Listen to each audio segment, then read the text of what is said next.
আসসালামু আলাইকুম, সবাইকে রমজানের শুভেচ্ছা। নিশ্চয়ই ভালো আছেন। এই পরন্ত দুপুরে একটা জিনিস আপনারা খেয়াল করছেন কিনা যে আমাদের সমাজ থেকে একটা সুন্নত কিন্তু বিদায় নিয়েছে, অর্থাৎ আমরা সেটা পালন করি না বিধায় উঠে গেছে।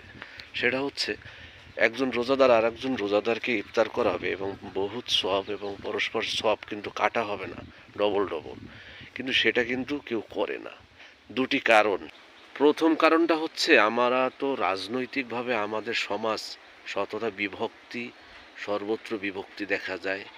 আমার প্রতিবেশীরা দেখা গেছে অন্য পার্টি, আমি অন্য পার্টি, আশেপাশে সবাই অন্য পার্টি। সেক্ষেত্রে সম্পর্ক কিন্তু নাই নির্বাচনের পর, এবং আগেও তাই। সেক্ষেত্রে এই একজন প্রতিবেশী আর একজন প্রতিবেশীকে যে ইফতার করাবে বা বাসায় দিয়ে আসবে, এটা কিন্তু আর হয়ে ওঠে না। দেখলে মারামারি শুরু হয়ে যায়, কেন নইবে কতক্ষণে হেইয়ে পায় না, ইফতারি দেবে কোন সময়। সুতরাং রাজনীতির সেই পচা যে সূত্র, নেতারা যা বলে সেগুলো অনুসরণ করে অন্ধের মতো। এভাবেই সমাজে সর্বত্র কিন্তু বিভক্তি ছড়িয়ে পড়ছে।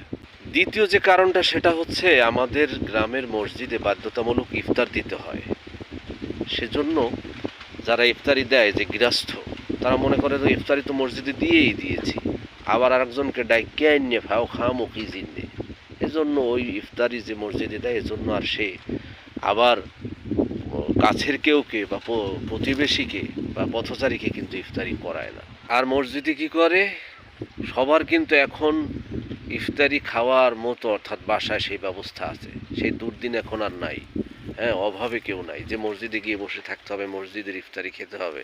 যতটুক আমার পর্যবেক্ষণ, সেটা হচ্ছে যারা রোজা রাখে না, বিড়ি টিড়ি খায়, এরা মসজিদে যাই সুন্দর ইফতারির জন্য ওয়েট করে। এবং যে খাদিম দেয়, অর্থাৎ যে ওটা ম্যানেজ করে, ডিস্ট্রিবিউট করে, সে কিন্তু এক বালতি সুন্দর করে বাড়ি নিয়ে যায়। এই হলো মসজিদের অবস্থা। ফাঁকে একটু বলে রাখা প্রয়োজন, সেটা হচ্ছে গঞ্জ, হাট, বাজার, স্টেশন, বড় রাস্তার পাশে বা কোনো জনশূন্য এলাকা যেখানে মসজিদ, সেসব স্থানে মসজিদে কিন্তু খাবার অ্যারেঞ্জ করতে হবে বা ইফতারের অ্যারেঞ্জ করতে হবে। কারণ পথচারী হঠাৎ আজান দিলে বা ইফতারের সময় হলে কোথায় যাবে।